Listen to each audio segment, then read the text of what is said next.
Shalom. First and foremost, I want to give all praises, honor, and glory unto Yahweh, Bahashem, Yahweh Shai, Bahashem, Rachakodash. Double honors to the apostles of Great Millstone, and peace and salutations to the Akim who are tuning into these videos. In this video, I just wanted to say a few words concerning these certain individuals that will come up to our camps. And I was watching this brother on his YouTube channel, GMS Dedication, and he pretty much did these videos kind of back to back. So this one he uploaded 4 days ago. He was doing a response of a video called Confronting a Racist Cult. And within that video, you see this Edomite with blonde hair walk up to a camp, and I don't really know specifically which camp it was, but to them, they don't understand the differences within the Israelite congregations. They just see all broadly so-called Black Hebrew Israelite camp, and they're going to label it as such. So they're going to come up to those camps and just have the same rhetoric and mindset to try to come up against them. But specifically in that video, it was very cinematic for them, so that they were able to cut it up and make a piece on us, supposedly, and make us look stupid.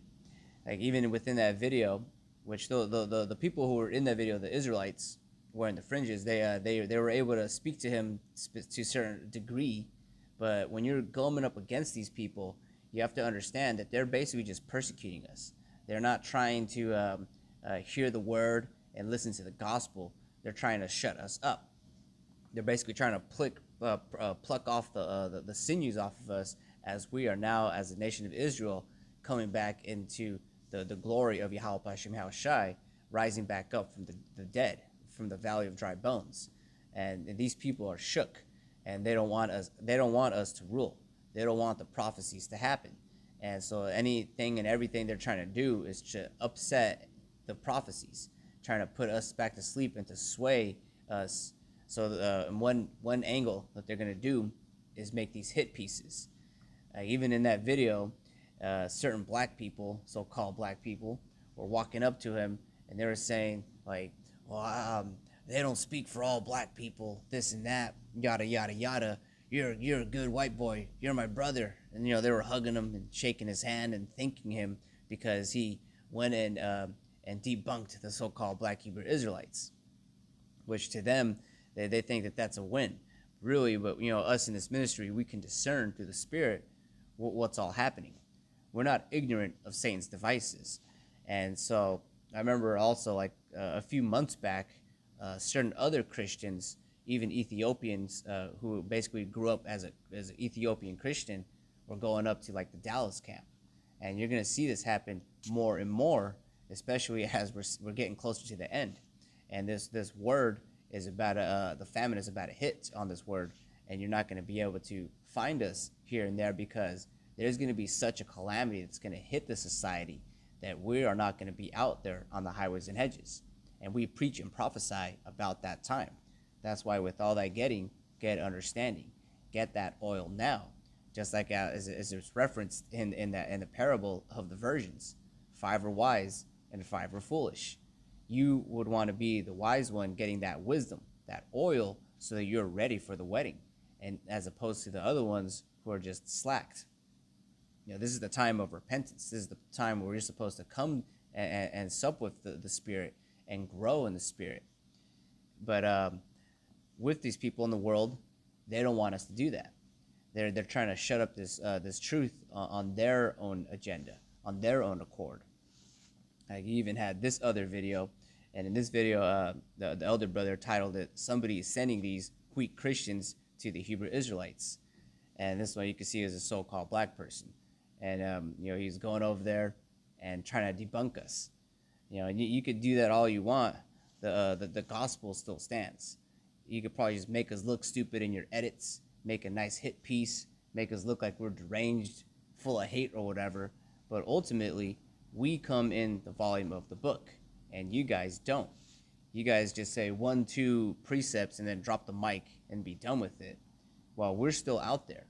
We've been constantly going out there week in and week out, nonstop, literally.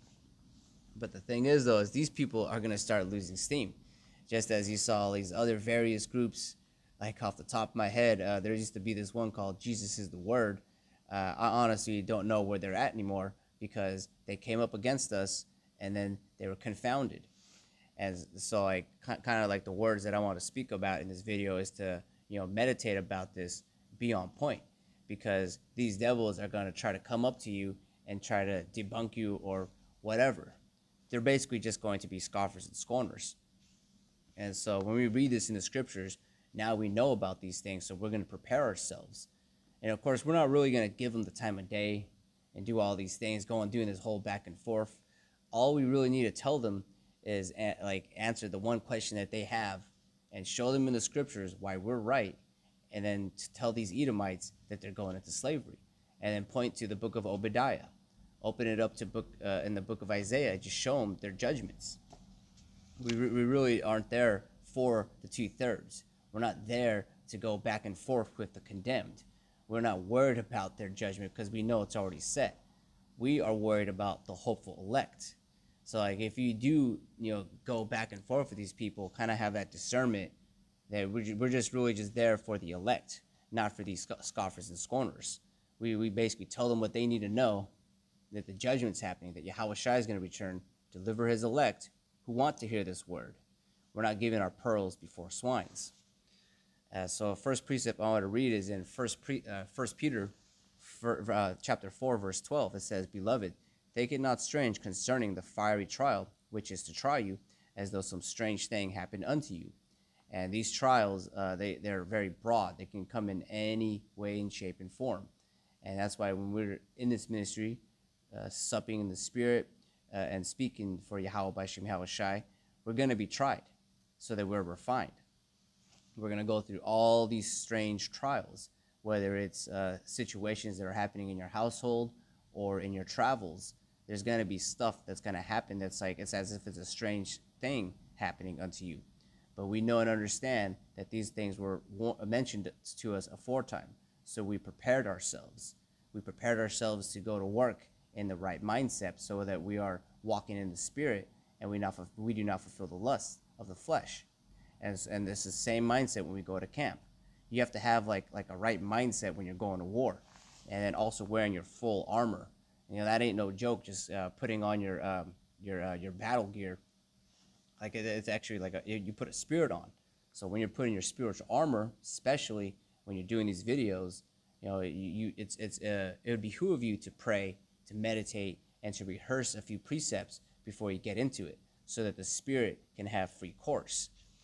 You don't want to be rusty when you're out there on the highways and hedges or doing these things. And so like in these situations, think it not strange concerning these fiery trials, because these things are they're part of the job.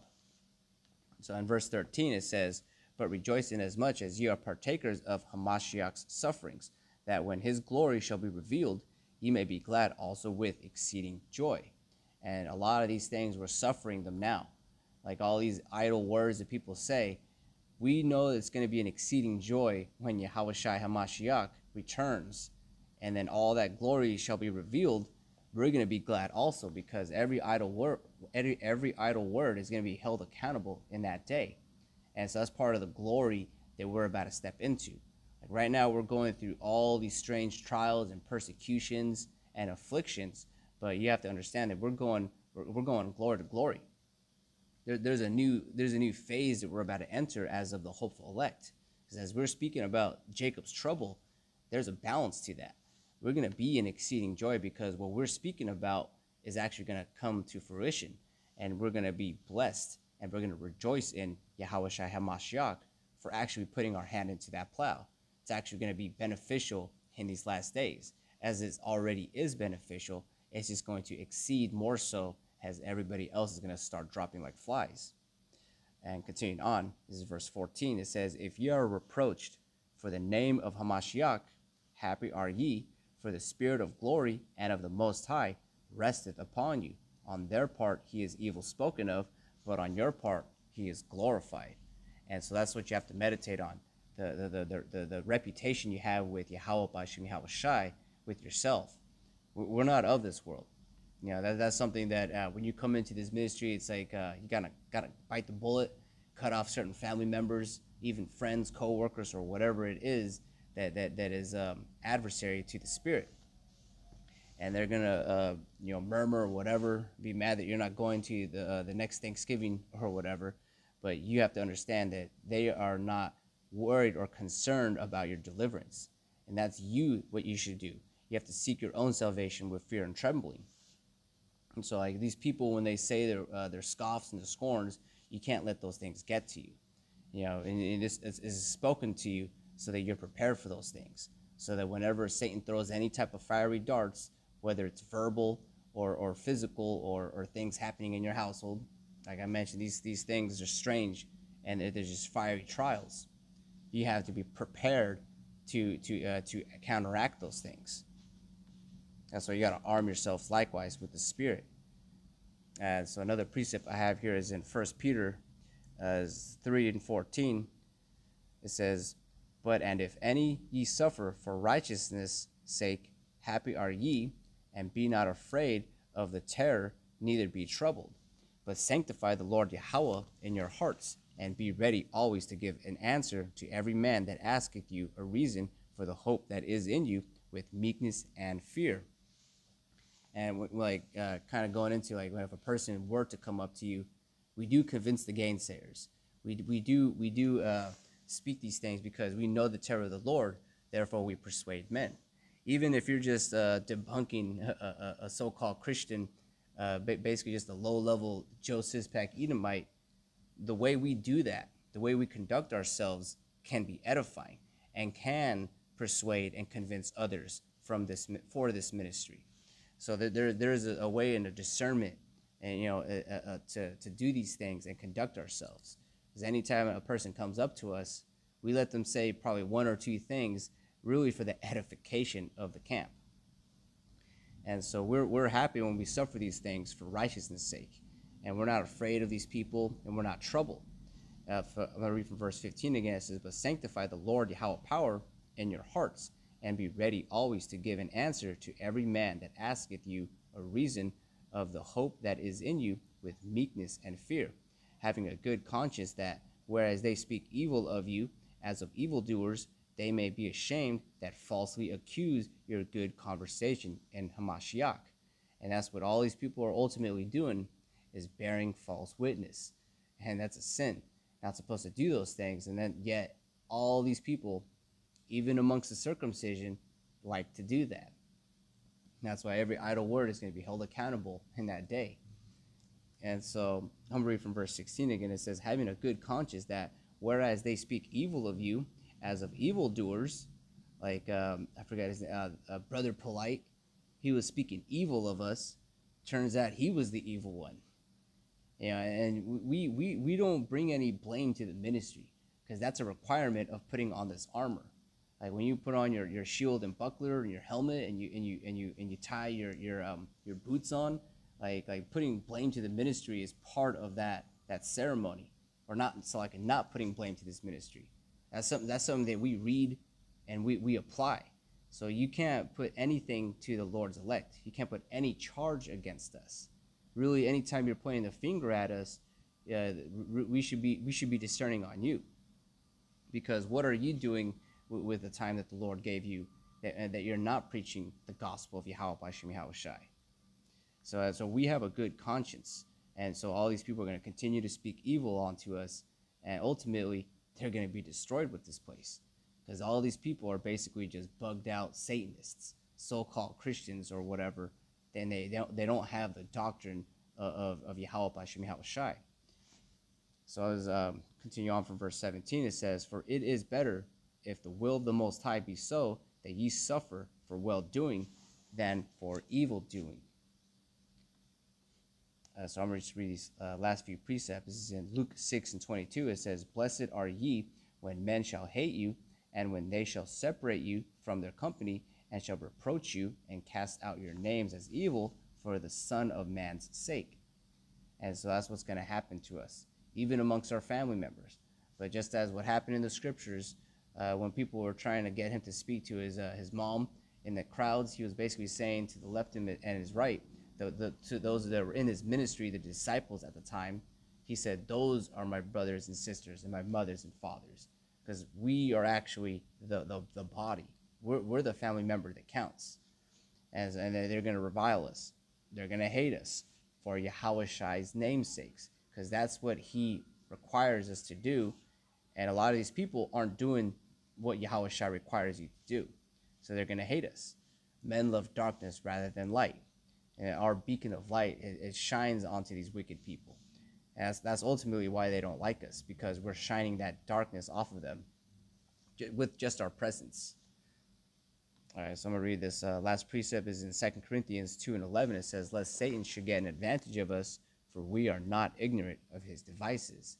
And so, like, how we're not ignorant of Satan's devices is because we read and we hear these words, and through thy precepts we get understanding, and that's what arms ourselves with this wisdom, knowledge, understanding, so that whatever situation you come up against, whether it's at your household, family members, or in a situation that happens at camp, we understand Satan's devices. We're not ignorant of those things, and we don't let them get an advantage over us.